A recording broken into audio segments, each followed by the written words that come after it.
അംഗങ്ങളായ ഒരു പരാതിപ്പെട്ടാലേ നമ്മൾ അറിയുള്ളൂ. ആരും പറഞ്ഞിട്ടില്ല. ആരാണ് അങ്ങനെ ഒരു പവർ ഗ്രൂപ്പ് ഉണ്ടോ എന്നുള്ളത് ഈ കമ്മീഷൻ അറിയിച്ചതെന്ന് ഞങ്ങൾക്ക് അറിഞ്ഞുകൂടാ.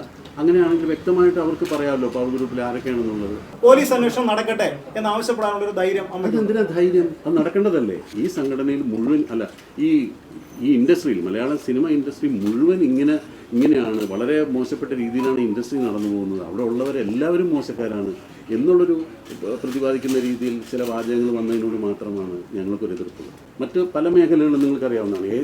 നമ്മുടെ നാട്ടിൽ എല്ലാ തൊഴിലിടങ്ങളിലും ഇത്തരം പ്രശ്നങ്ങൾ ഉണ്ടാകാറുണ്ട്. അത് പോലീസ് അന്വേഷിക്കാറുണ്ട്. ആ കുറ്റവാളികൾക്കെതിരെ കേസെടുക്കാറുണ്ടെങ്കിൽ പോലും ആ തൊഴിൽ മേഖലയിലെ അടച്ചാക്ഷേപിക്കുന്ന ഒരു വ്യാഖ്യാനമോ ഒരു പ്രസ്താവനയോ ഒരാളുടെ ഭാഗത്തു നിന്നും വരാറില്ല. നമുക്കറിയാലോ ഏതെല്ലാം മേഖലകളിലാണ് ഇങ്ങനെയുള്ള എന്തെല്ലാം പ്രശ്നങ്ങളാണ് ഉണ്ടാകുന്നത്. ഇപ്പോൾ ഒരു രാഷ്ട്രീയക്കാരൻ അഴിമതി നടത്തിയ രാഷ്ട്രീയക്കാരൻ മുഴുവൻ അഴിമതിക്കാരാണെന്ന് പറഞ്ഞ് നമ്മൾ അവരെ അടച്ചാക്ഷേപിക്കുകയല്ല ചെയ്യുന്നത്. ആ അഴിമതി നടത്തിയ വ്യക്തിയെ കണ്ടെത്തി ശിക്ഷിക്കാന്നല്ലാതെ, അപ്പോൾ എവിടെയോ ഒറ്റപ്പെട്ട 1-2 സംഭവങ്ങൾ എവിടെയോ റിപ്പോർട്ട് ചെയ്തിട്ടുണ്ടെന്നുള്ള ഒരു അറിവിൻ്റെ അടിസ്ഥാനത്തിൽ ഒരു വ്യവസായ മേഖലയെ അല്ലെങ്കിൽ ജനങ്ങൾ ഒരുപാട് ഇഷ്ടപ്പെടുന്ന കുറേ ആളുകളെ അടച്ചാക്ഷേപിക്കുന്ന ഒരു പ്രവണത നല്ലതല്ല. അത് ഞങ്ങൾക്ക് ഒരുപാട് ദുഃഖം ഉണ്ടാക്കുന്ന ഒരു കാര്യമാണെന്ന് ഞങ്ങൾ എല്ലാ പ്രേക്ഷകരെയും വളരെ വിഷമത്തോടു കൂടി തന്നെയാണ് ഞങ്ങൾ ആ വിവരം അറിയിക്കുന്നത്. ഈ പവർ ഗ്രൂപ്പ് എന്ന് പറഞ്ഞിട്ട് ഒരു ഗ്രൂപ്പിനെ കുറിച്ച് നിങ്ങൾ പ്രതിപാദിച്ചതായിട്ട് കേട്ടു. അത് ആരാണ് അങ്ങനെ ഒരു പവർ ഗ്രൂപ്പ് ഉണ്ടോ എന്നുള്ളത് ഈ കമ്മീഷൻ അറിയിച്ചതെന്ന് ഞങ്ങൾക്ക് അറിഞ്ഞുകൂടാ. അങ്ങനെയാണെങ്കിൽ വ്യക്തമായിട്ട് അവർക്ക് പറയാമല്ലോ പവർ ഗ്രൂപ്പിൽ ആരൊക്കെയാണെന്നുള്ളത്.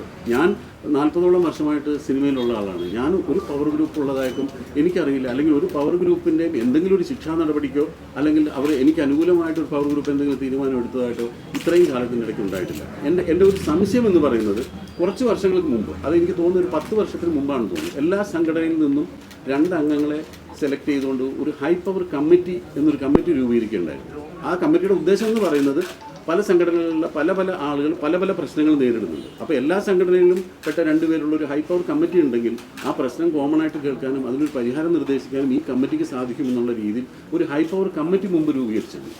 അതും പക്ഷേ ഓരോ കാലഘട്ടങ്ങളിൽ മാറി വരുന്ന സംഘടനകളുടെ ഭാരവാഹികൾ ചേർന്നിട്ടുള്ളൊരു കമ്മിറ്റിയാണ്. പക്ഷേ പിന്നീട് ആ ഹൈ പവർ കമ്മിറ്റി നിലവിൽ വന്നില്ല. അതിപ്പോൾ ഇല്ല, നിലവിലില്ല. അപ്പോൾ അതിനെ വെച്ചിട്ട് ആരെങ്കിലും എന്തെങ്കിലും പറഞ്ഞതാണോ എന്ന് എനിക്കറിയില്ല. നിങ്ങളൊന്ന് ആലോചിച്ച് നോക്ക്, ഒരു സിനിമ ആരഭിനയിക്കണം അല്ലെങ്കിൽ ആരഭിനയിക്കേണ്ടെന്ന് ഒരു ഗ്രൂപ്പിലും തീരുമാനിച്ചില്ല. എങ്ങനെ ഈ ഇൻഡസ്ട്രി നടന്നു പോകും? ഇത് ജനങ്ങളുടെ ആവശ്യമാണ്. ജനങ്ങൾ ഇന്ന ആളുകളുടെ സിനിമകളാണ് ഇപ്പോൾ കാണുന്നത്. ഒരു സിനിമ വിജയിക്കുമ്പോഴാണല്ലോ എപ്പോഴും ഒരു താരത്തിൻ്റെ പുറകെ അല്ലെങ്കിൽ സംവിധായകൻ്റെ പുറകെ എപ്പോഴും നിർമ്മാതാക്കളും ജനങ്ങൾ അവരുടെ സിനിമ കാണാൻ താല്പര്യപ്പെടും. അപ്പോൾ അവരെ വെച്ചിട്ട് കൂടുതൽ സിനിമകളുണ്ടാവും. അത് ഒരാൾക്കും തടയാൻ സാധിക്കില്ല, ഒരാൾക്കും അങ്ങനെ ചെയ്യാൻ പറ്റില്ല. അങ്ങനെയാണെങ്കിൽ ഈ ഇൻഡസ്ട്രി നിന്നുപോകും. അങ്ങനെ ഒരു ഹൈ പവർ കമ്മിറ്റി ഒരു സ്ഥലത്ത് നിന്ന് ഒരു പവർ കമ്മിറ്റിയാണ് എല്ലാം നിർദ്ദേശിക്കുന്നത്. അല്ലെങ്കിൽ ഇതിനൊരു മാഫിയാണെന്നൊക്കെ പറയുന്നത്, മാഫിയയുടെ അർത്ഥം അറിയാഞ്ഞിട്ടാണോ? മാഫിയ എന്ന് പറഞ്ഞാൽ എന്താണ്? ഇതിന് പുറകിലൊരു മാഫിയ പ്രവർത്തിക്കുന്നുണ്ട്. പല സ്ഥലത്തുനിന്നും പല മേഖലകളിലും ചോദിക്കാറുണ്ട്, ഇവിടെ ഒരു ഗുണ്ടാ സംഘം ഉണ്ടല്ലേ, അവർ തീരുമാനിക്കുന്ന പോലെയാണല്ലേ ഇൻഡസ്ട്രി നടന്നു? അങ്ങനെ ഒരിക്കലും സാധിക്കില്ല. ഞാൻ ഇത്രയും കാലം ഈ സിനിമയിൽ എൻ്റെ എക്സ്പീരിയൻസ് വെച്ചിട്ട് സത്യസന്ധമായിട്ട് പറയുകയാണ്, അങ്ങനെ ഒരു ഹൈ പവർ കമ്മിറ്റി ഒരു പവർ ഗ്രൂപ്പും വിചാരിച്ചാൽ സിനിമ മുന്നോട്ട് പോകില്ല. അത് സിനിമ എന്ന് പറയുന്നത് എന്നും സിനിമ സക്സസിൻ്റെ പുറകെയാണ്. ജനങ്ങൾ ആഗ്രഹിക്കുന്ന സിനിമയാണ്. ആ സക്സസ് ആർക്കാണ് ഉണ്ടാകുന്നത്, ആ സക്സസിൻ്റെ പുറകെ ബാക്കി സിനിമാക്കാർ പോവുകയാണ് ചെയ്യുക. അല്ലാതെ ഒരു പവർ ഗ്രൂപ്പിനും ഒരു സിനിമയെ നിയന്ത്രിക്കാൻ സാധിക്കില്ല. അമ്മയുടെ പരിപാടിയാണ് ഇതിന് പ്രതികരിക്കാൻ വൈകിയതെന്നല്ലേ താങ്കൾ ഇപ്പോൾ പറഞ്ഞത്. അന്ന് ഞങ്ങൾ അമ്മയുടെ റിഹേഴ്സൽ നടന്നതിന് മുന്നിൽ നിന്ന് ഞങ്ങളാണ് പ്രതികരണം ആരാഞ്ഞത്. 2 ദിവസം കഴിഞ്ഞ് ഈ പരിപാടി മൂലം 2 ദിവസം സാവകാശം എടുത്ത് പഠിച്ച് ഞങ്ങൾ 2 ദിവസം കഴിഞ്ഞ് പ്രതികരിക്കാമെന്നല്ല അന്ന് പറഞ്ഞത്. അത് ഞങ്ങൾ ഒരാഴ്ച കഴിയട്ടെ, ഒരാഴ്ചക്കകം നമ്മൾ നോക്കട്ടെ എന്നുള്ള രീതിയിൽ അലസമായ മറുപടിയാണെന്ന് പറഞ്ഞു. മാം, അത് ഞങ്ങളൊരു വേറൊരു പ്രോഗ്രാമുമായിട്ട് ബന്ധപ്പെട്ട് നിൽക്കണം. ഒരുപാട് ആളുകളെ സംഘടിപ്പിക്കുക, ഈ പ്രോഗ്രാം ഭംഗിയായിട്ട് നടത്തുക, ഞങ്ങളൊരു കമ്മിറ്റ്മെൻറ്റാണ്. അതിനിടയ്ക്ക് ഈ റിപ്പോർട്ട് പുറത്തു വന്നു, ഇതെന്താണെന്ന് പോലും മനസ്സിലാക്കിയില്ല. വാർത്തയിൽ റിപ്പോർട്ട് പുറത്തു വരുന്നു എന്ന് പറയുന്നു. അതിനൊരു സാവകാശം ചോദിച്ചാൽ എന്താണ് തെറ്റ്? അതല്ലെങ്കിൽ ഇല്ല, റിപ്പോർട്ട് പറഞ്ഞിട്ടില്ല. അവർ തന്നെ ചില റെക്കമെൻഡേഷൻസ് മാത്രം പറഞ്ഞു. അതിൽ പ്രധാനമായിട്ടുണ്ടായിരുന്നത് കാര്യങ്ങൾ ഈ തൊഴിലിടങ്ങളിൽ അവർക്ക് അവരുടെ പ്രൈമറി നീഡ്സിനുള്ള സൗകര്യങ്ങളില്ലാന്നോ, അതൊക്കെ ഒരുപാട് വർഷങ്ങൾക്ക് മുമ്പാണ് അത് വലിയ കംപ്ലൈൻ്റ് ആയിട്ടുണ്ടായിരുന്നത്. പിന്നീട് ആ കാലഘട്ടം മാറി. ഇപ്പോൾ അതിൽ നിന്നൊക്കെ ഒരുപാട് മാറ്റങ്ങൾ വന്നു. എല്ലാവർക്കും ഒരു പ്രൈമറി നീഡ്സ് എല്ലാ സെറ്റിലും പ്രൊവൈഡ് ചെയ്യുന്നുണ്ട്. അപ്പോൾ അത്തരം ഒരുപാട് ചേഞ്ചസ് വന്നിട്ടുണ്ട്. ഇത് ഇങ്ങനെ തുടങ്ങിയതും ഇങ്ങനൊരു കമ്മിറ്റി വന്നതും ഇതൊക്കെ ഗുണപ്രദമായിട്ടേ ഉള്ളൂ സിനിമയ്ക്ക് വേണ്ടിയിട്ട്. അപ്പം അതിന് ഒഴിഞ്ഞു മാറിയെന്ന് പറഞ്ഞതിനെ ന്യായീകരിക്കുക. ഞാൻ ഒരിക്കലും അങ്ങനെ ഒഴിഞ്ഞു മാറാൻ എനിക്ക് സാധിക്കില്ല. കാരണം ഞാനൊരു സംഘടനയെ റെപ്രസെൻറ്റ് ചെയ്യുന്ന ആളാണ്. നിങ്ങളുടെ ചോദ്യങ്ങൾക്ക് മറുപടി പറയാൻ ഞാൻ ബാധ്യസ്ഥനാണ്. പക്ഷേ എനിക്കന്ന് സമയം ആവശ്യപ്പെടാനുള്ള ഒരവകാശം എനിക്കുള്ളതുകൊണ്ടാണ് ഞാൻ പറഞ്ഞത്. ഞാൻ ഒരാഴ്ച കഴിഞ്ഞിട്ടൊന്നും പറഞ്ഞില്ല. ഞാൻ ഈ റിപ്പോർട്ട് എന്താണെന്നൊന്ന് പഠിച്ചോട്ടെ. ശ്രീ ബാബുരാജ് അങ്ങനെ പറഞ്ഞിരുന്നു. നിങ്ങൾ ഒരുമിച്ച് സംസാരിച്ചിരുന്നു. അന്നേരം പറഞ്ഞാൽ ഒരാഴ്ച കഴിഞ്ഞിട്ട് ഞങ്ങൾ പ്രതികരിക്കാമെന്ന് പറഞ്ഞു. അത് ക്ഷമിക്കുക. അങ്ങനെ ഹേമ കമ്മിറ്റി റിപ്പോർട്ടിനെ കുറിച്ച് അങ്ങ് പറഞ്ഞതിന് ജനറലൈസ് ചെയ്തു എന്നാണ് പറഞ്ഞത്. കാര്യങ്ങൾ ജനറലൈസ് ചെയ്താണ് അവതരിപ്പിച്ചത് എന്നാണ് പറഞ്ഞത്. ഹേമ കമ്മിറ്റിക്ക് തെറ്റുപറ്റി അല്ലെങ്കിൽ ആ റിപ്പോർട്ടിൽ പിഴവ് പറ്റി എന്ന അഭിപ്രായം അമ്മയ്ക്കുണ്ടോ? ഇല്ല, ഒരിക്കലും ഇല്ല. ഞാൻ ആദ്യമേ സൂചിപ്പിച്ചാണ് ആ റിപ്പോർട്ടിനോട് പരിപൂർണമായി ഞങ്ങൾ യോജിക്കുന്നു. അവരുടെ റെക്കമെൻഡേഷൻസിൽ സ്വാഗതം ചെയ്യുന്നു. ഇങ്ങനെ ജനറലൈസ് ചെയ്ത് പറഞ്ഞതിനോട് ആ റിപ്പോർട്ട് ജനറലൈസ് ചെയ്ത് പറഞ്ഞു എന്നല്ല പറഞ്ഞ, അതിൽ അങ്ങനെ ഒരു വാചകം ഉള്ളതുകൊണ്ട് ഞങ്ങൾ ഇപ്പോൾ ഈ റിപ്പോർട്ടിൽ പ്രധാനമായിട്ട് പറഞ്ഞിട്ടുള്ളൊരു പോയിന്റ് നിങ്ങൾ വായിച്ചിട്ടുണ്ടാവും. ആ റിപ്പോർട്ട് നേരത്തെ ഒരു പേജിൽ പറഞ്ഞിട്ടുണ്ട്. അവർ function is only to study the issues relating to women in cinema and report, not name or shame anybody or expose the guilty. അതല്ല അവരുടെ ലക്ഷ്യം. അവരങ്ങനെ ഒന്നും ആരെയും കുറ്റപ്പെടുത്തിയിട്ടും ആരെയും ഒന്നും പറഞ്ഞിട്ടില്ല.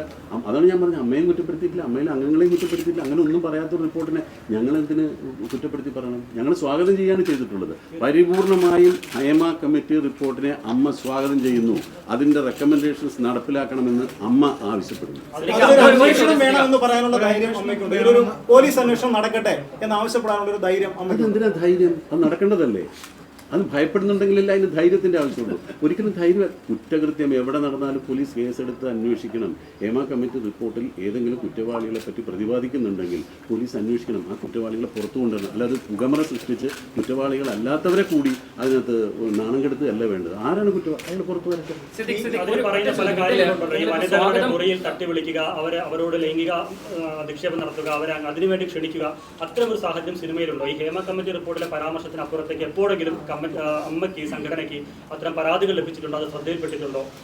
അമ്മയ്ക്ക് വ്യക്തമായിട്ട് അങ്ങനെ ഒരു കുട്ടി 2006 നടന്നൊരു സംഭവത്തെപ്പറ്റി 2018 പരാതിപ്പെട്ടിരുന്നു എന്ന് പറഞ്ഞിട്ട് ഇപ്പോൾ ഒരു ഇമെയിൽ വന്നിട്ടുണ്ട്. അപ്പോൾ 2018 ആ പരാതിപ്പെടുമ്പോൾ ഞാനും ആ കമ്മിറ്റിയിലുണ്ടായിരുന്നതാണ്. പക്ഷേ അന്ന് ആ പരാതി എൻ്റെ ശ്രദ്ധയിൽപ്പെട്ടു. ഞാനന്നൊരു എക്സിക്യൂട്ടീവ് മെമ്പർ മാത്രമായിരുന്നു. ഞാൻ ആ പരാതി എൻ്റെ ശ്രദ്ധയിൽപ്പെട്ടിട്ടില്ല. തീർച്ചയായിട്ടും ഞങ്ങളത് അന്വേഷിച്ച് അതിനൊരു മറുപടി ആ കുട്ടിക്ക് കൊടുക്കുന്നതാണ്. ഇപ്പോഴാണ് ഞാൻ ആ മെയിൽ കാണുന്നത്. 2006 നടന്നൊരു സംഭവത്തെ അടിസ്ഥാനപ്പെടുത്തിയാണ് പരാതി തന്നിട്ടുള്ളത്. തീർച്ചയായിട്ടും അങ്ങനെ ഒരു പരാതി ഇഗ്നോർ ചെയ്തത് തെറ്റാണെന്ന് തന്നെ വിശ്വസിക്കുന്ന ഒരാളാണ് ഞാൻ. അങ്ങനെ ഇഗ്നോർ ചെയ്യാൻ പാടില്ല. അങ്ങനെ ഒരു പരാതി ഒരു പെൺകുട്ടിക്കുണ്ടെങ്കിൽ തീർച്ചയായിട്ടും അന്വേഷിക്കാൻ, അതിന് നടപടിയെടുക്കാൻ വേണ്ട പരിപാടി നമ്മൾ ചെയ്യുകയും ചെയ്യണം. ഇപ്പോൾ ഈ അടുത്ത കാലത്തുള്ള പല പരാതികൾക്കും പോലീസിനെ സമീപിക്കേണ്ട കാര്യങ്ങൾക്ക് ഞാൻ പോലീസിനെ സമീപിച്ചിട്ടുണ്ട്. നമ്മളതിനുവേണ്ടി അംഗങ്ങളുടെ സംരക്ഷണമാണല്ലോ ഒരു സംഘടനയുടെ പ്രഥമ ബാധ്യത എന്ന് പറയുന്നത്. തീർച്ചയായിട്ടും അങ്ങനെ ചെയ്യണം.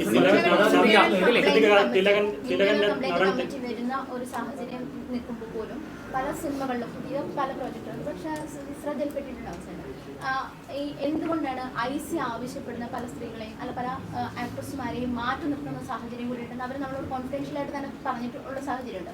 എന്താണ് ഒരു പുതിയ പ്രോജക്റ്റിലായിക്കോട്ടെ അല്ലെങ്കിൽ പുറത്ത് ചിത്രീകരിക്കുന്ന ഒരു പ്രോജക്റ്റിലായിക്കോട്ടെ എന്തുകൊണ്ടാണ് ഈ IC വരാനുള്ള തടസ്സമുണ്ട്? IC ഇന്റേണൽ കംപ്ലയിൻറ്റ് കമ്മിറ്റി ചെയ്യേണ്ടത് ഒരു തൊഴിലുടമയാണ്. ഒരു തൊഴിലുടമയാണ്, അതായത് പ്രൊഡ്യൂസറാണ് ഒരു ഇന്റേണൽ കംപ്ലയിൻറ്റ് കമ്മിറ്റി വെക്കേണ്ടത്. അതിന് അമ്മയ്ക്ക് അതിനകത്തൊരു നിർദ്ദേശം വെക്കാനോ അതിനകത്ത് ബലം പ്രയോഗിക്കാനോ അതിൽ നിർബന്ധമായിട്ട് ചെയ്തേ പറ്റുമെന്ന് പറയാനോ ഒരു സ്വാതന്ത്ര്യമില്ല. അത് ഒരു തൊഴിലുടമ ചെയ്യേണ്ടതാണ്. അവിടെ ഉണ്ടാകുന്ന ആ തൊഴിൽ മേഖലയിൽ ഉണ്ടാകുന്ന സ്ത്രീകൾക്കുണ്ടാകുന്ന കംപ്ലയിൻറ്റുകൾ ആ തൊഴിലുടമ പല ഷൂട്ടിംഗ് സെറ്റിലും ഇന്റേണൽ കംപ്ലയിൻറ്റ് കമ്മിറ്റി ഉണ്ടെന്നാണ് എനിക്കറിയാൻ കഴിഞ്ഞിട്ടുള്ളത്. പിന്നെ ഞാൻ വിശ്വസിക്കുന്നത് അമ്മ itself an internal complaint committee. അമ്മ ഒരു കംപ്ലയിൻറ്റ് കിട്ടേണ്ട ഒരു കമ്മിറ്റിയാണ്. ഞങ്ങൾ പല രീതിയിലുള്ള കംപ്ലയിൻറ്റുകൾ ഇപ്പോൾ പ്രധാനമായിട്ട് നിങ്ങൾ ഉദ്ദേശിക്കുന്ന പോലെ ഈ ലൈംഗിക അതിക്രമം അല്ല പ്രധാനമായിട്ടും ഈ സിനിമാ മേഖലയിലെ തൊഴിലെടുക്കുന്ന ആളുകൾ അനുഭവിക്കുന്ന ഒരു ബുദ്ധിമുട്ടെന്ന് പറയുന്നത് അവരുടെ പ്രതിഫലം പ്രോപ്പറായിട്ട് കിട്ടാതെ വരും. അങ്ങനെയുള്ള കംപ്ലയിൻറ്റുകൾ ഒരുപാട് അമ്മ പരിഹരിക്കാറുണ്ട്. അത് ഞങ്ങളെയാണ് സമീപിക്കുന്നത്. അമ്മയുടെ പറഞ്ഞോട്ടെ, അമ്മയ്ക്കുള്ളിൽ IC ഇല്ല. ഇപ്പോൾ ICC അമ്മയിലില്ല. അപ്പോൾ ഇങ്ങനെയുള്ള കംപ്ലയിൻറ്റുകൾ വരുമ്പോൾ ഞങ്ങൾ തന്നെ നേരിട്ടാണ് അത് പരിഹരിക്കുന്നത്. പിന്നെ ഈ അമ്മയിൽ ആകെയുള്ള ഈ 17 മെമ്പേഴ്സ് തമ്മിൽ എന്തെങ്കിലും പ്രശ്നങ്ങൾ ഉണ്ടെങ്കിലല്ലേ ഞങ്ങൾ വേറൊരു കംപ്ലയിൻറ്റ് കമ്പനി വെക്കേണ്ട കാര്യമുള്ളൂ. ഞങ്ങൾക്ക് ഇതേവരെ അങ്ങനെ ഒരു കംപ്ലയിൻറ്റ് ഉണ്ടായിട്ടില്ല. ഇപ്പോൾ കുറച്ച് മുമ്പ് വന്ന ന്യൂസിൽ പറഞ്ഞത് ഞാൻ ജയനുമായിട്ട് അത് സംസാരിക്കുന്നു, അമ്മയിൽ ഭിന്നത എന്ന് പറഞ്ഞാൽ ഞങ്ങൾ ഒരു ഭിന്നതയും ഞങ്ങൾ അഭിപ്രായ വ്യത്യാസവും ഞങ്ങൾ തമ്മിലുള്ള നിങ്ങൾക്ക് ഏത് അംഗങ്ങളെ ഞാൻ എല്ലാ അംഗങ്ങളുടെ ഫോൺ നമ്പർ നിങ്ങൾക്ക് തരാം. ഏത് എക്സിക്യൂട്ടീവ് അംഗങ്ങളെ വിളിച്ച് ചോദിച്ചോളൂ. ഞങ്ങളിൽ അങ്ങനെ ഒരു ഭിന്നത ഉണ്ടായിട്ടില്ല. അഭിപ്രായ വ്യത്യാസങ്ങളുണ്ടാകും, പക്ഷേ ഒരു അഭിപ്രായ സമന്വയം ഉണ്ടായിട്ടാണ് ഞങ്ങൾ എല്ലാ കാര്യങ്ങളും പുറത്തു വിട്ടത്. പ്രധാനമായിട്ട് ഈ കോടതി പറഞ്ഞിരിക്കുന്ന 2 കാര്യങ്ങളുണ്ട്. സിദ്ദിഖ തുടക്കത്തിൽ പറഞ്ഞൊരു കാര്യമാണ് ഈ സിനിമ മേഖലയിലുള്ള എല്ലാവരും അടച്ചാക്ഷേപിക്കുന്ന നിലയിലേക്കാണ് വാർത്ത വരുന്നതെന്ന് പറയുന്നത്. ഇപ്പം ഇരയും വേട്ടക്കാരും ഈ മൊഴി കൊടുത്തവരുമുണ്ട്, ഏതൊരു അഭിപ്രായമുള്ളവരുമുണ്ട്. ഈ വേട്ടക്കാരുടെ പേര് പുറത്തു വിടണമെന്ന് അമ്മയ്ക്ക് എന്തുകൊണ്ട് ആവശ്യപ്പെട്ടില്ല? കോടതിയെ സമീപിക്കാമല്ലോ. അങ്ങനെയാണെങ്കിൽ നിങ്ങളെല്ലാവരും മാറ്റി നിർത്താമല്ലോ. ഇപ്പോൾ സിദ്ദിഖൊക്കെ ഭയം, ഇവരെ ഭയം എന്നല്ല പറഞ്ഞ് നമ്മളുണ്ടോ എന്നുള്ള ഭയപ്പെടുന്ന ആളുകളുണ്ട്. പക്ഷെ നമ്മൾ എന്തുണ്ട്, നമുക്ക് കോടതിയെ സമീപിക്കാമല്ലോ. ഈ വേട്ടക്കാരുടെ പേര് പുറത്തു വിടാൻ വേണ്ടി അമ്മയ്ക്ക് നേരിട്ട് പോകാമല്ലേ? സമയമുണ്ടല്ലോ, നമുക്ക് ആലോചിച്ചിട്ട്. അത് ഞാൻ ഒരാൾ ഒറ്റയ്ക്ക് പറയേണ്ട തീരുമാനമല്ല. അടുത്ത എക്സിക്യൂട്ടീവ് കമ്മിറ്റി നമ്മൾ ഇമ്മീഡിയറ്റ് കൂടുന്നുണ്ട്. ഇങ്ങനെ വരുമ്പോൾ അതിൽ നിന്ന് നമ്മുടെ കാര്യങ്ങൾ ക്ലിയർ ചെയ്യാനായിട്ട് കോടതിയിലാണ് മൂവ് ചെയ്യേണ്ടത്, കോടതിയിൽ മൂവ് ചെയ്യണം. നിയമപരമായ സഹായങ്ങൾ ആവശ്യപ്പെട്ടെങ്കിൽ ചെയ്യണം. തീർച്ചയായിട്ടും അത് അമ്മ എക്സിക്യൂട്ടീവ് കമ്മിറ്റിയിൽ ആലോചിച്ചതിന് ശേഷം അതിനൊരു തീരുമാനം. കുറ്റക്കാർക്കൊപ്പം നിന്നിട്ടില്ല, ഒരിക്കലും കുറ്റക്കാർക്കൊപ്പം നിൽക്കില്ല. കുറ്റക്കാരെ പുറത്തു കൊണ്ടുവരുന്നത് ശിക്ഷിക്കണമെന്ന് തന്നെയാണ് ഒരു സംഘം. അത് അമ്മയെന്ന് മാത്രമല്ല, നിങ്ങൾ ആരെങ്കിലും നിൽക്കുമോ കുറ്റവാളികൾക്ക്? സംഘടനയുടെ പിന്തുണ ഒരിക്കലും ഉണ്ടാവില്ല. സംഘടന അവരെ സംരക്ഷിക്കാനുള്ള ഒരു ശ്രമം പോലും ഉണ്ടാവില്ല. വേറെ ആരുമല്ല, സിനിമയിൽ അഭിനയിച്ച നടിമാർ നേരിട്ട് പരാതി പറഞ്ഞു എന്നാണ് റിപ്പോർട്ടിലുള്ളത്. എന്നിട്ട് പോലും ഇത്ര അലസമായിട്ട് എങ്ങനെ മറുപടി പറയാൻ പറ്റുന്നത്? അലസമായിട്ട് ഞാൻ എന്ത് മറുപടി? നടിമാരാണ് പരാതിപ്പെട്ടിരിക്കുന്നത്. നടിമാരെന്ന് പറഞ്ഞാൽ ഞങ്ങളുടെ അംഗങ്ങളാണ്. ഞങ്ങളുടെ അംഗങ്ങൾ പറഞ്ഞ പരാതിക്ക് ഞങ്ങൾ തീർച്ചയായിട്ടും അതിന് ഏതറ്റം വരെയും അതിന് ആ പരാതിയുടെ പരിഹാരം കാണാൻ വേണ്ടി പോകും. പിന്നെ ഒരു കാര്യം പ്രത്യേകിച്ച് പറയാനുള്ളത്, ഈ ഹേമ കമ്മിറ്റിക്ക് മുമ്പാകെ ചിലരെ വിളിച്ചിട്ടുണ്ട്. അവർ നോട്ടിഫിക്കേഷൻ കൊടുത്തിരുന്നാണ് പറഞ്ഞത്. പലരും വോളണ്ടറി ആയിട്ട് പോയിട്ട് അവരുടെ കമ്മിറ്റി മുമ്പാകെ പരാതികൾ ബോധ്യപ്പെടുത്തിയിട്ടുണ്ട്. പക്ഷേ ഞങ്ങളുടെ കമ്മിറ്റിയിൽ നിന്നിട്ട് എന്നെ വിളിച്ചിട്ടില്ല. ശ്രീ മമ്മൂട്ടി, ശ്രീ മോഹൻലാൽ എന്നിവർ തുടങ്ങി ഒരു 2-3 പ്രാവശ്യം ഹാജരായിട്ടുണ്ടെന്ന് പറഞ്ഞു. അവരോട് ഓരോ കാര്യങ്ങൾ, അതും ഈ പ്രതിഫലവുമായി ബന്ധപ്പെട്ട കാര്യങ്ങളാണ് കൂടുതൽ ചോദിച്ചതെന്നാണ് അറിയാൻ കഴിഞ്ഞത്. ഇപ്പം എന്നെ ഒന്നും വിളിച്ചിട്ടില്ല. അല്ലെങ്കിൽ ഞങ്ങളുടെ സംഘടനയിലുള്ള പല വനിതാ മെമ്പർമാരോട് ചോദിക്കുമ്പോൾ ഇവരെ ആരും കമ്മിറ്റി വിളിക്കുകയോ അല്ലെങ്കിൽ അവർക്ക് പറയാനുള്ള പരാതികൾ കേൾക്കുകയോ ചെയ്തിട്ടില്ല. പിന്നീട് കമ്മിറ്റിയിൽ നിന്ന് തന്നെ പറഞ്ഞു, ഈ സിനിമ ഇൻഡസ്ട്രിയിൽ നിന്ന് ഒരു ബുദ്ധിമുട്ട് ഉണ്ടായിട്ടില്ല എന്ന് ഒരു അംഗം പറഞ്ഞപ്പോൾ അത് കമ്മിറ്റി ഞെട്ടിപ്പോയെന്നാണ് പറഞ്ഞത്. അപ്പോൾ ബുദ്ധിമുട്ടില്ലാത്ത കാര്യങ്ങൾ പറയാൻ പറ്റില്ല. അതിനോട് ചേർത്ത് സിനിമകളിൽ നിന്ന് അവഗണിക്കുകയും അവസരം കൊടുക്കാൻ നിഷേധിക്കുകയും ചെയ്തു. അങ്ങനെ സാധിക്കില്ല. അതാണ് ഞാൻ ആദ്യം പറഞ്ഞത്. അങ്ങനെ പരാതി പറഞ്ഞതിന്റെ പേരിലൊന്നും ആരെയും അവോയ്ഡ് ചെയ്യാൻ സിനിമയ്ക്ക് സാധിക്കില്ല. സിനിമ മുഴുവൻ മോശക്കാരാണെന്ന് വിഷമുണ്ടാക്കുന്ന പറയുന്നത്. പക്ഷേ റിപ്പോർട്ടിൽ പറയുന്നത് എല്ലാവരും മോശക്കാരല്ല, എല്ലാവരും ഉദ്ദേശിച്ചല്ല എന്നാണ് റിപ്പോർട്ടിൽ പറയുന്നത്. അത് വ്യക്തമാക്കാമോ? റിപ്പോർട്ടിൽ അങ്ങനെ പറയുന്നുണ്ട്. പക്ഷേ ഈ റിപ്പോർട്ടിൽ അങ്ങനെ പറയുന്നതിൻ്റെ അടിസ്ഥാനത്തിൽ വന്ന വാർത്തകളിൽ നിന്ന് ആളുകൾ മനസ്സിലാക്കുന്നുണ്ടാണ് സിനിമയിൽ മുഴുവൻ നടക്കുന്ന ഇങ്ങനെ അസന്മാർഗിക കാര്യങ്ങളാണെന്നുള്ള ഒരു വാർത്ത പരക്കുന്നതിനോടാണ് ഞാൻ എതിർപ്പ് പറഞ്ഞത്. റിപ്പോർട്ടിൽ തന്നെ 96ാമത്തെ നിർദ്ദേശമായിട്ട് അവർ പറഞ്ഞിരിക്കുന്നത് സിനിമയിലെ ഏറ്റവും ഉന്നതരായിട്ടുള്ള അല്ലെങ്കിൽ വെൽ നോൺ ആയിട്ടുള്ള ആളുകൾ നടിമാരെ ലൈംഗികമായി ഉപദ്രവിച്ചു. അതൊരു ഞെട്ടിക്കുന്ന വസ്തുതയായിട്ട് തന്നെയാണ് കമ്മിറ്റിക്ക് കണ്ടെത്താൻ സാധിച്ചത്. അത് നിഷേധിക്കാൻ സാധിക്കില്ല എന്ന് പറയുന്നു.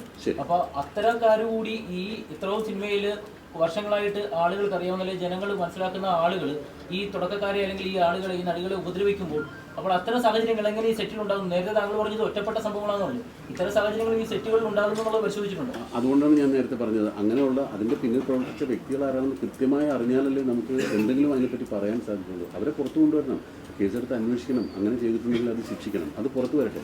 പക്ഷേ ഹേമ കമ്മിറ്റി എന്ന് പറയുന്ന കമ്മിറ്റിക്ക് അവരെ ശിക്ഷിക്കാനുള്ള അധികാരമില്ല എന്നാണ് പറയുന്നത്.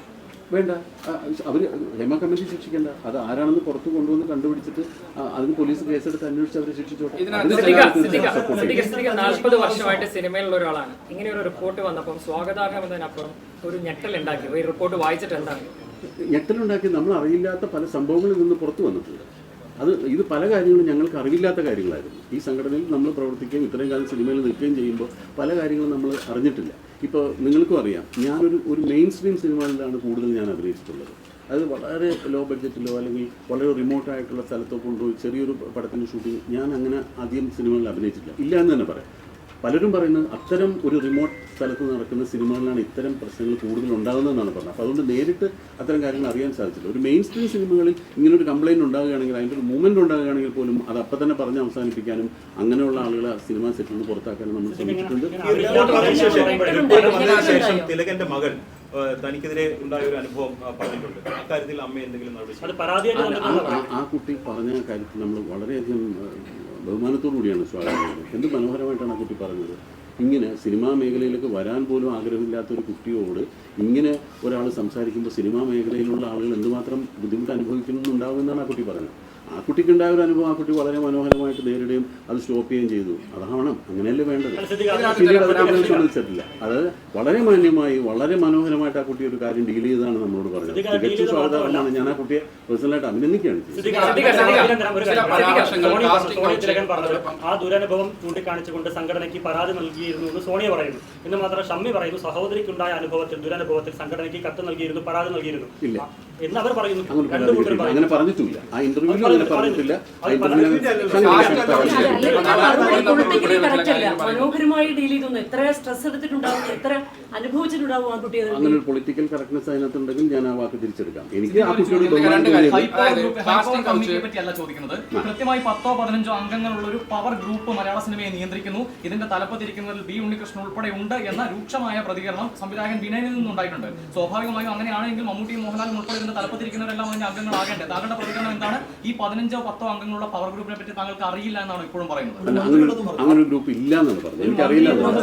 നേരത്തെ കോമ്പറ്റീഷൻ കമ്മീഷനിൽ ആ കമ്മിറ്റിയുടെ റിപ്പോർട്ടിനകത്ത് ഇത്തരത്തിൽ പ്രമുഖ താരങ്ങളുടെ പേരടക്കം എടുത്തു പറയുന്ന ചില പരാമർശങ്ങളുണ്ട്. അവർ തന്നെ ആയിരിക്കുമോ ഈ ഹേമ കമ്മിറ്റിയും ഉദ്ദേശിച്ചത്? എന്തായിരിക്കും അതിനകത്തുള്ള പരാമർശം? ഞാൻ എങ്ങനെ മറുപടി പറയും? സിദ്ദിഖ, ഹേമ കമ്മിറ്റി റിപ്പോർട്ടിന് വേണ്ടി പ്രവർത്തിച്ച WCC ആണ്. WCCക്ക് ഇപ്പം കുറെ ആളുകൾക്ക് സിനിമയിൽ ഒരു അവസരം നിഷേധിച്ചാണ് തുടക്കം മുതൽ ഇങ്ങോട്ട്. നിങ്ങളുടെ ശ്രദ്ധയിൽപ്പെട്ടിട്ടുണ്ടോ? WCC ഞാൻ നേരത്തെ പറഞ്ഞില്ല, അങ്ങനെ ഒരു അവസരം നിഷേധിക്കാൻ പറ്റില്ല. ആർക്കും അങ്ങനെ സിനിമയിൽ അവസരം നിഷേധിക്കാൻ പറ്റില്ല. സിനിമ എന്നും സക്സസ്ഫുൾ ആയിട്ടുള്ള സിനിമയുടെ ഭാഗമായി വരുന്നവർക്ക് കൂടുതൽ സിനിമകളുണ്ടാവും. മോഹൻലാലിനെ വെച്ചാൽ മമ്മൂട്ടി വെച്ച് സിനിമ ചെയ്യുമ്പോൾ മോഹൻലാലിന് മമ്മൂട്ടിക്ക് നിർദ്ദേശിക്കാലോ ഇന്നാളെ വേണ്ട അല്ലെങ്കിൽ ഇന്നാളെ വേണം എന്ന് പറയാൻ പറ്റില്ലേ? ഒരു കഥ ആവശ്യപ്പെടുന്ന ഒരു കഥാപാത്രത്തിന് ഏറ്റവും അനുയോജ്യരായ ആളുകളെയാണ് എപ്പോഴും ഒരു സിനിമ ആദ്യം സമീപിക്കുന്നത്. അവരെ ലഭിക്കാതെ വരുമ്പോഴാണ് ചില പിന്നെ അതല്ലെങ്കിൽ ഇങ്ങനെ എന്ന് പറയും. അങ്ങനെയാണ് സിനിമയുടെ കാസ്റ്റിംഗ് നടക്കുന്നത്. അല്ലാതെ അവിടെ കുറേ ആളുകൾ ഇരുന്നിട്ട് നമുക്ക് മറ്റേ മതി ഇയാൾ മതി അങ്ങനെ തീരുമാനിക്കില്ല. അങ്ങനെയല്ല സിനിമയുടെ ഒരു കാസ്റ്റിംഗ്.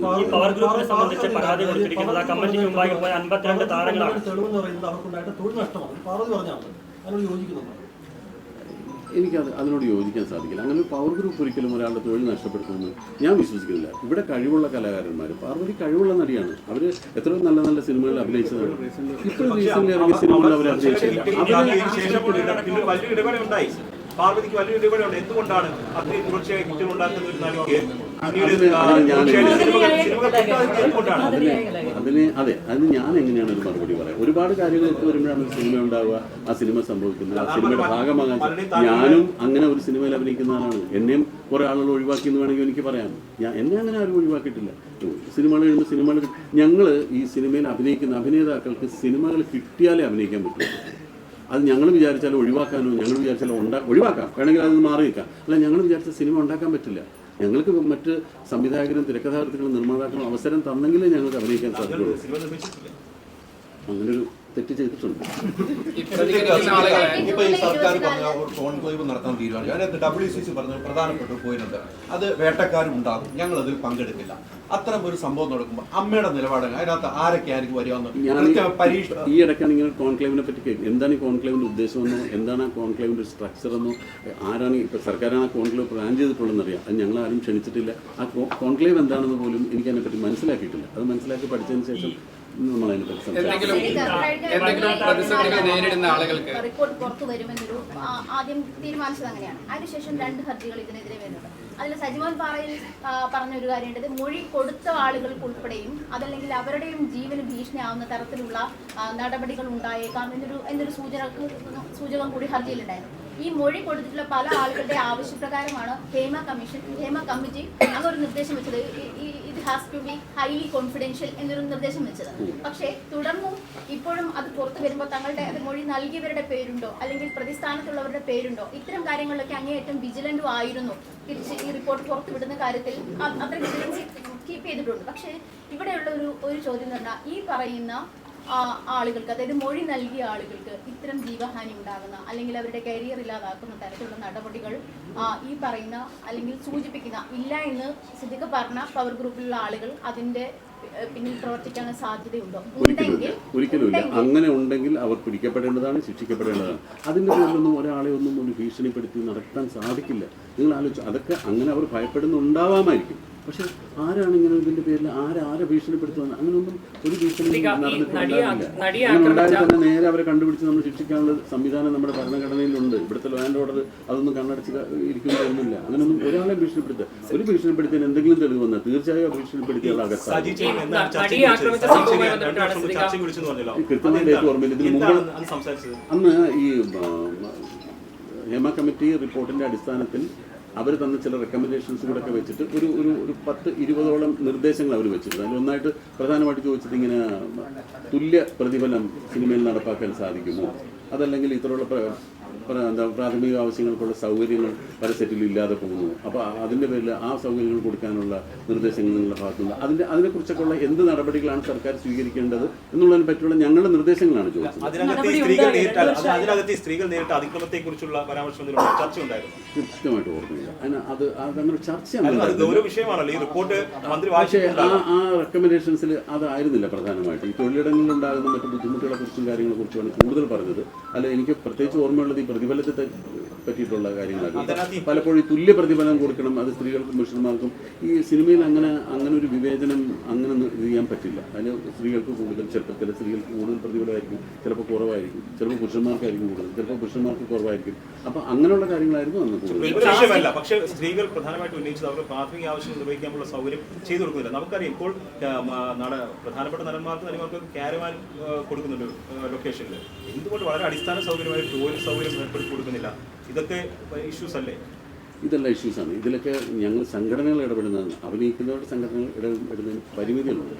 നമുക്ക് ചെയ്യേണ്ടത്, നമ്മളിപ്പോൾ സർക്കാരിന് ഇത്തരം കാര്യങ്ങൾ തീരുമാനിക്കാവുന്ന ഒരു കാര്യം എന്ന് പറയുന്നത് അല്ല. ഇപ്പം ഞങ്ങൾ ഈ ബേസിക് നീഡ് നമ്മളെ കൊണ്ടാവുന്ന രീതിയിൽ പറയുന്നുണ്ട്. ഇപ്പോൾ ഒരു നിർമ്മാതാവിന് എത്ര കാരവൻ പ്രൊവൈഡ് ചെയ്യാനുള്ള കപ്പാസിറ്റി ഉണ്ടാവും, അതനുസരിച്ച് അവർക്ക് ചെയ്യാൻ പറ്റുള്ളൂ. അപ്പോൾ ഞങ്ങൾ ചെയ്യുന്നത് സാധാരണ ഒരു കാര്യം ചെയ്യും, നമ്മൾ ഇപ്പുറത്തോട്ട് മാറി കൊടുക്കാം, ഞങ്ങളൊരു 10 നടന്മാർ കൂടി ഒരു മുറിയിലിരിക്കാം, അല്ലെങ്കിൽ 5 പേര് ഒരു മുറിയിലിരിക്കാം, മറ്റത് ആ സ്ത്രീകൾക്ക് കൊടുക്കും എന്ന് പറഞ്ഞൊക്കെയുള്ള സൗകര്യങ്ങൾ നമ്മൾ ചെയ്തു കൊടുക്കാറുണ്ട്. അല്ലാതെ ഒരു നിർമ്മാതാവിനോട് ഉടനെ ചെന്നിട്ട് സംഘടനയുടെ ഭാരവാഹി എന്നുള്ളതിൽ നിങ്ങളൊരു 3 കാരവനും കൂടി ഏർപ്പെടുത്തും എന്ന് പറയാൻ പറ്റില്ല. ഞാനൊന്ന് പറഞ്ഞോട്ടെ. അപ്പൊ ഇത്തരം സൗകര്യങ്ങൾ ചെയ്തു കൊടുക്കുന്നത് ഇതൊന്നും മുമ്പത്തെ പരിസ്ഥിതി അല്ല.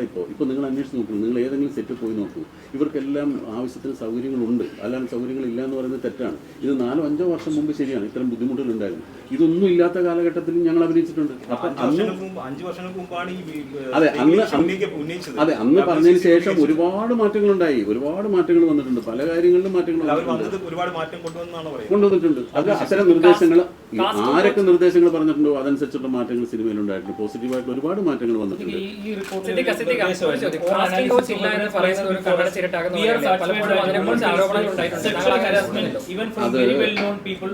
അത് എന്താ അറിയാമോ, കാസ്റ്റിംഗ് കൗച്ച് നടന്നിട്ടുണ്ടാവും ഇല്ലെന്നൊരു വ്യക്തമായി പറയാൻ കഴിയാത്തത്.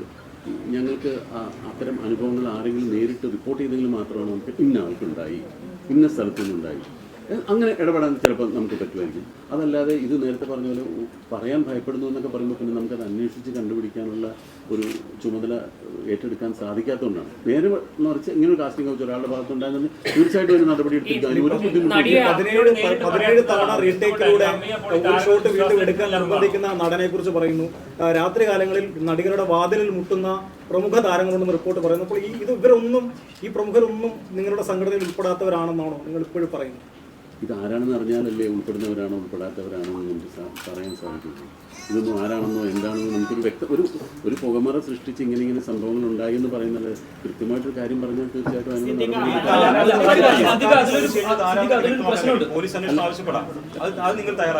ഞാൻ പറഞ്ഞത് അത് അല്ലെങ്കിലും ഞങ്ങൾ ആവശ്യപ്പെടണം, അല്ലാണ്ട് പോലീസ് അന്വേഷിക്കേണ്ട കാര്യമില്ല. ഞാൻ വേറെ കാര്യം പറയാം. ഒരു ലൈസൻസിങ് സമ്പ്രദായം സർക്കാർ ഏർപ്പെടുത്തുന്നു വിചാരിക്കാം. ഇത് ഒരു സിനിമ എന്ന് പറയുന്നത് എത്ര കോടിക്കണക്കിന് രൂപ മുടക്കി ചെയ്യുന്ന ഒരു പ്രോജക്റ്റാണ്. അത്രയും അതിനേക്കാൾ കുറവ് പൈസ മുടക്കി ചെയ്യുന്നൊരു പ്രോജക്റ്റിന് എന്തെല്ലാം നിർദ്ദേശങ്ങളാണ് സർക്കാർ വെക്കുന്നത്. അതിന് ഇന്ന കാര്യങ്ങൾ വേണം, ഇത്ര ശുചീകരണ സംവിധാനം വേണം, അതിൽ വർക്ക് ചെയ്യുന്നവർക്ക് ഇന്ന സൗകര്യങ്ങൾ വേണം. ഇങ്ങനെ ഒരു ലൈസൻസിങ് സമ്പ്രദായം സർക്കാർ കൊണ്ടുവരട്ടെ. അപ്പോൾ ഒരു ഷൂട്ടിംഗ് ലൊക്കേഷനിൽ ഇങ്ങനെ വേണമെന്നൊരു നിബന്ധന വന്നാൽ ഇതൊക്കെ നമ്മൾ സർക്കാർ പറഞ്ഞു കഴിഞ്ഞാൽ ഇതെല്ലാം എല്ലാ പ്രൊഡ്യൂസേഴ്സും പാലിക്കാൻ ഇതെല്ലാം നടിയെ ആക്രമിച്ച കേസുമായി ബന്ധപ്പെട്ടാണ് ഈ റിപ്പോർട്ടും ഇതിന്റെയൊക്കെ തുടക്കം. ഇപ്പോഴും പക്ഷേ ആ നടി പുറത്താണ്. ഇരയ്ക്കൊപ്പം എന്നൊക്കെ പറയുന്ന ഒരു ഡബിൾ സ്റ്റാൻഡേർഡ് ആയിട്ടല്ലേ നിൽക്കുന്നത്. അവര് മരിച്ചുപോയി എന്നൊക്കെ കരുതുന്നതൊക്കെയാണ് മുൻ ജനറൽ സെക്രട്ടറി പറഞ്ഞത്. അങ്ങനെയൊക്കെ തന്നെയാണ് ഇപ്പോഴും വിശ്വസിക്കുന്നത്. അവർക്ക് അങ്ങനെയൊന്നും പറഞ്ഞിട്ടില്ല. അങ്ങനെയൊന്നുമല്ല പറഞ്ഞത്. അത് ആ 2020 എന്ന സിനിമ എടുക്കുന്നത് രണ്ടാം ഭാഗത്തിൽ ഉണ്ടാവും ചോദിച്ചപ്പോൾ ആ 2020 ആദ്യ ഭാഗത്തിൽ ആ കുട്ടി അഭിനയിച്ച ക്യാരക്ടർ മരിച്ചു പോയി എന്നാണ് അദ്ദേഹം ഉദ്ദേശിച്ചത്. അല്ലാതെ ഒരിക്കലും ആ നടിയൊന്നും ആ അങ്ങനെ കുട്ടിക്ക് വേണ്ടി ഇപ്പോഴും എന്തെങ്കിലും ചെയ്യുന്നുണ്ടോ? അവരിപ്പോഴും പുറത്ത് തന്നെയല്ലേ? അല്ല, അതിന് കേസ് നടന്നുകൊണ്ടിരിക്കില്ല. അവര് മാത്രമല്ല, അവരെ അനുവദിച്ച റിപ്പോർട്ടിന്റെ നമ്മൾ ഇതിൽ നിന്ന് ഒരുപാട് വഴുതി പോകുന്നു.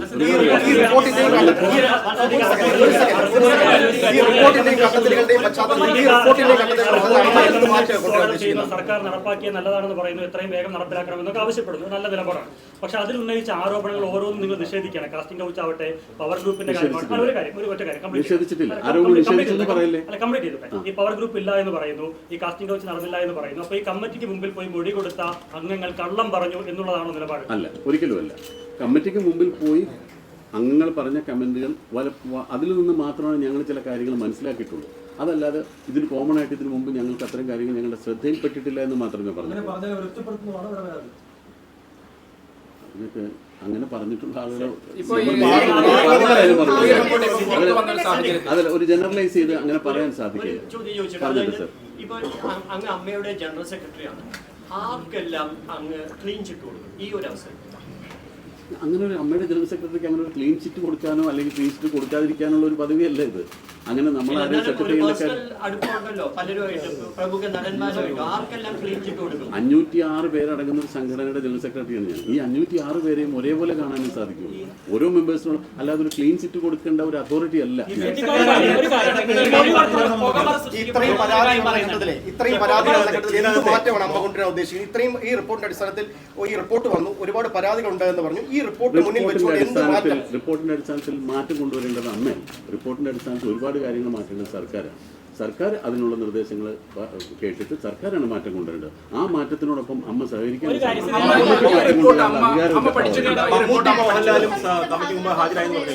എന്തൊക്കെയാണ് അവരോട് ചോദിച്ചത് അല്ലെങ്കിൽ അവർ പറഞ്ഞത്? ഏതാണ് മമ്മൂട്ടി മോഹൻലാലും കമ്മിറ്റി മുമ്പിൽ ഹാജരായെന്ന് നേരത്തെ പറഞ്ഞത്? ഞാനത് വിശദമായിട്ട് ചോദിച്ചു. ഞാൻ പറഞ്ഞു നേരത്തെ പ്രതിഫലത്തെ പറ്റിയിട്ടുള്ള കാര്യങ്ങളാണ് കൂടുതൽ ചോദിച്ചതെന്നാണ് എനിക്ക് അറിയാൻ സാധിച്ചത്. പറഞ്ഞൊരു കാര്യം, ഈ റിപ്പോർട്ട് വെച്ച് പുകമറ സൃഷ്ടിക്കുമെന്നാണ് പറയുന്നത്. അതിന് പ്രധാനപ്പെട്ട കാരണം ഇതിൽ ചില ഭാഗങ്ങൾ മാത്രം ഒഴിവാക്കി, അല്ലെങ്കിൽ ഈ റിപ്പോർട്ടിലെ തന്നെ അല്ലെങ്കിൽ ഇതുമായി ബന്ധ തെളിവുകൾ ഒഴിവാക്കിയാണ് പുറത്തു വന്നിരിക്കുന്നത്. ഇതുമായി ബന്ധപ്പെട്ട മറ്റ് തെളിവുകളൊക്കെ പുറത്തു വരുവാണെങ്കിൽ ആ പുകമറ സൃഷ്ടിക്കുന്ന ഒഴിവാക്കി കൂടെ അതാണ് ഇപ്പൊ കോടതി ആവശ്യപ്പെട്ടുള്ളത്. അതുകൊണ്ട് ഞങ്ങളുടെ ആഗ്രഹം അത് തന്നെയാണ്. ഇപ്പൊ ഡിവിഷൻ ബെഞ്ച് എന്താ ആവശ്യപ്പെട്ടിരിക്കുന്നത്? മുദ്രവെച്ച കവറിന്റെ ഫുൾ റിപ്പോർട്ട് കൊടുക്കാനോ? അത് വരട്ടെ. ഹർജി കൊടുക്കേണ്ട കാര്യമില്ല. സർക്കാരിന് അമ്മയ്ക്ക് തുറന്ന നിലപാടുണ്ടോ? അതായത് താങ്കൾ ഈ സംഘടന തലപ്പത്തിരിക്കുന്ന ആളാണ്. സ്വാഭാവികമായും താങ്കളുടെ സഹപ്രവർത്തകർ നേരിടുന്ന പ്രശ്നവുമായി ബന്ധപ്പെട്ടാണ് ഈ റിപ്പോർട്ട് വന്നിരിക്കുന്നത്. അപ്പോൾ ഹർജിയിൽ ചേരുമോ എന്ന് ചോദിച്ചപ്പോൾ അതിന്റെ ആവശ്യമില്ലാന്ന് താങ്കൾ പറഞ്ഞു. അതിന് ഹർജിയിൽ ചേരുന്നതിന് മുമ്പ് തന്നെ കോടതി പറഞ്ഞല്ലോ, റിപ്പോർട്ട് ചേരുന്നതിന് മുമ്പേ ഡിവിഷൻ ബെഞ്ച് പറഞ്ഞല്ലോ ഇത്രാം തീയതി ഹാജരാക്കണം എന്ന് പറഞ്ഞു. പിന്നെ അതിനകത്ത് പല അല്ല, അതിൽ ധാർമ്മികമായ ഉത്തരവാദിത്തം ഏറ്റെടുത്തുകൊണ്ട് തന്നെയാണ് പറയുന്നത്.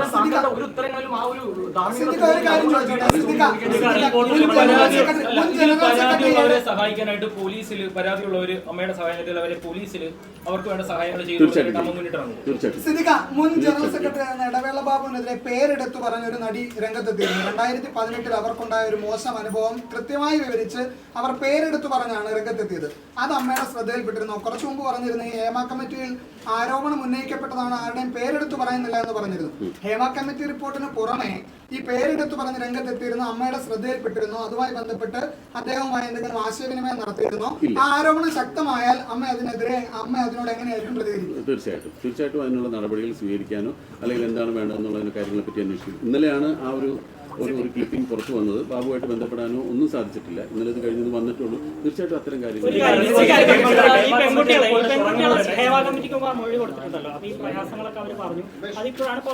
അല്ല. ഞാനൊരു കാര്യം ചോദിച്ചോട്ടെ. അമ്മയിലെ അംഗങ്ങളായിട്ടുള്ള എക്സിക്യൂട്ടീവ് കമ്മിറ്റി അംഗങ്ങളായിട്ട് 2 പെൺകുട്ടികൾ എൻ്റെ കൂടെ ഇരിപ്പുണ്ട്. അവരോടും കൂടെ നിങ്ങൾ എന്തെങ്കിലും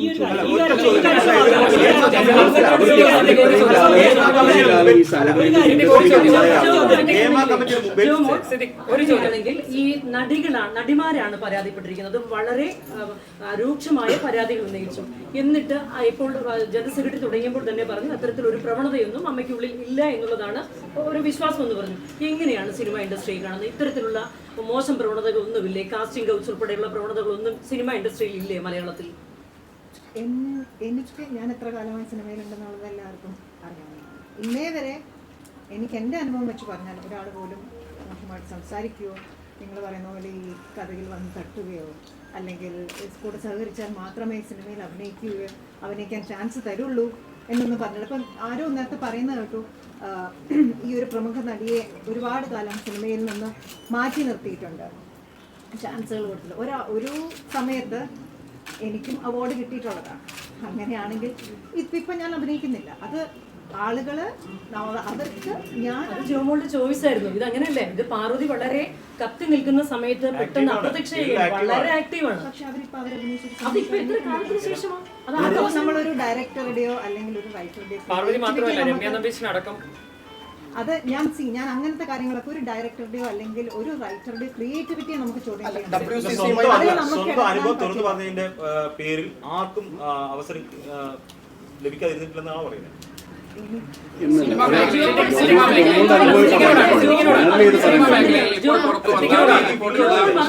അങ്ങനെയാണ് ജോമോൾ ഇപ്പോൾ പറഞ്ഞത്. എനിക്ക് അനുഭവമില്ല, എനിക്കെന്നല്ലോ പറയുന്നത്. അതൊരു ഇൻഡസ്ട്രിയെ പ്രതിനിധീകരിച്ചു വേണ്ടേ പറയാൻ?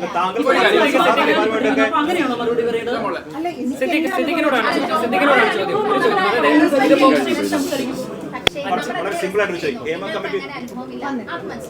പക്ഷേ ഞാൻ നിങ്ങൾക്ക് സഹപ്രവർത്തകർ ഒരുപാട് പേര് ഇത്തരം അനുഭവങ്ങൾ ഷെയർ ചെയ്തിട്ടുണ്ടാവാം, അല്ലെങ്കിൽ ഇത്തരം അനുഭവങ്ങൾ ഉള്ളവരെ പറ്റി കേട്ടിട്ടുണ്ടാവാം. അല്ലാതെ പക്കെ ഇങ്ങനെ സുതാര്യമായ ഒരു അവസ്ഥയിലാണ് സിനിമ മേഖല പോകുന്നെങ്കിൽ ഇപ്പൊ ഈ ഹേമ കമ്മിറ്റി റിപ്പോർട്ട് ഉണ്ടാവത്തില്ലായിരുന്നു. അതല്ലേ സിദ്ദിഖ് പറഞ്ഞത്. അങ്ങനെ അനുഭവങ്ങൾ നമ്മളിലേക്ക് വന്നിട്ടുണ്ടെങ്കിൽ, നമ്മൾ അറിഞ്ഞിട്ടുണ്ടെങ്കിൽ തീർച്ചയായിട്ടും നമ്മൾ അവരുടെ കൂടെ തന്നെ ആയിരിക്കും. എന്തായാലും നമ്മൾ അവരുടെ കേട്ടിട്ടുണ്ട്. അപ്പൊ പിന്നെ ഇല്ലെന്ന് എങ്ങനെയാ പറയാൻ പറ്റുക? പത്രത്തിൽ വന്നതല്ലേ കേട്ടിട്ടുള്ളൂ.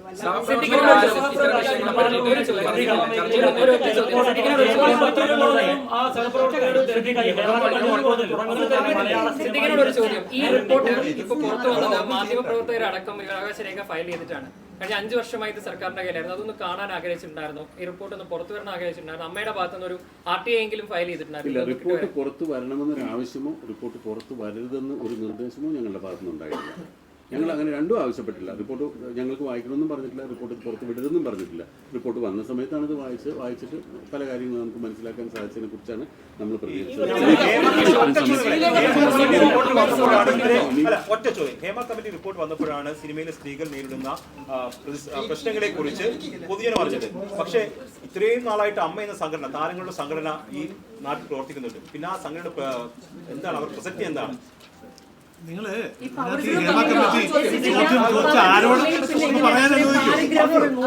ഹേമ കമ്മിറ്റി ചോദ്യം ചോദിച്ചിരിക്കുന്ന ആരോടാണെന്നുള്ളതിന് പ്രസക്തി. ഞങ്ങളുടെ അമ്മയിലുള്ള 506 മെമ്പേഴ്സിനെ എടുത്ത് നോക്കിക്കഴിഞ്ഞാൽ ഇതിനകത്ത് 99% പേരോടും ഞങ്ങൾ ഹേമ കമ്മിറ്റി നിങ്ങളെ ഇന്റർവ്യൂവിന് വിളിച്ചു ചോദിച്ചപ്പോൾ ആരും അറിഞ്ഞില്ല. നിങ്ങൾ ഖണ്ഡിക്കാൻ വേണ്ടി ചോദിച്ചാൽ ഉത്തരം ഉണ്ടാവില്ല. അത് കേൾക്കില്ല, അത് കേൾക്കില്ല, നിങ്ങളത് കേൾക്കും. അങ്ങനെ സംസാരിക്കില്ല. ഇത് ഹേമ കമ്മിറ്റി എന്തിനാ സർക്കാർ വെച്ചിരിക്കുന്നത്? അല്ല, നിങ്ങളിത് കേൾക്കും. ഹേമ കമ്മിറ്റി എന്തിനാ സർക്കാർ വെച്ചിരിക്കുന്നത്? അല്ല, ഒന്ന് പറഞ്ഞു, സിനിമയിൽ വരുത്തേണ്ട ഒരു നയം കൊണ്ടുവരുന്നതിന് വേണ്ടി സിനിമയെ പഠിക്കാൻ വേണ്ടിയാണ് ഹേമ കമ്മിറ്റി വെച്ചിരിക്കുന്നത്. അതിനകത്ത് മെയിൻ വിഷയമാണ് അവരെ വിളിക്കുന്നവരെ ഇന്റർവ്യൂ മാന്യതയുണ്ട്.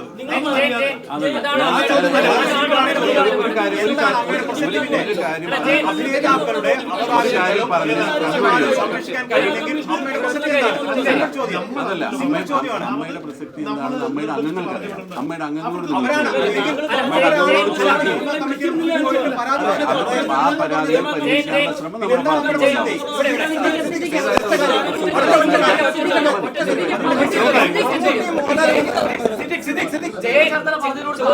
അമ്മയ്ക്ക് ഏകപക്ഷീയമാണെന്നാണോ റിപ്പോർട്ട് റിപ്പോർട്ട് ഏകപക്ഷീയമാണെന്നാണ് പറയുന്നത്. അതാണ് അമ്മയുടെ അതൊരു വൺ സൈഡ് മാത്രം കേട്ടിട്ടാണ്. അല്ലല്ല ആരോടാ ചോദിച്ചെന്ന് അറിയാവോന്ന് ചോദിച്ചു, അദ്ദേഹത്തിനോട് ചോദിച്ചു. ഈ നയം നമുക്കറിയില്ലല്ലോ ആരോടാ ചോദിച്ചത്. അമ്മയുടെ പ്രസക്തി എന്താണ് പിന്നെ? ഏതാ അമ്മയുടെ പറഞ്ഞേ? അല്ല, ചോദ്യം. അതായത് ഈ സ്ത്രീകൾ നയം രൂപീകരിക്കാനാണ് ഹേമ കമ്മിറ്റി നിയോഗിച്ചതെന്ന് ആരാണ് പറഞ്ഞത്?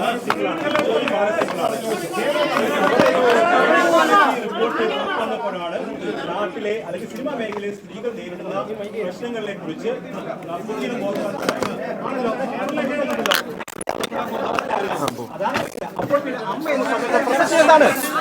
അമ്മയെന്ന സംഘടന അല്ല ഇത്രയും നാൾ മുതൽ ഈ നാൾ പ്രവർത്തിക്കുന്ന ഒരു സംഘടനയാണ് അമ്മ.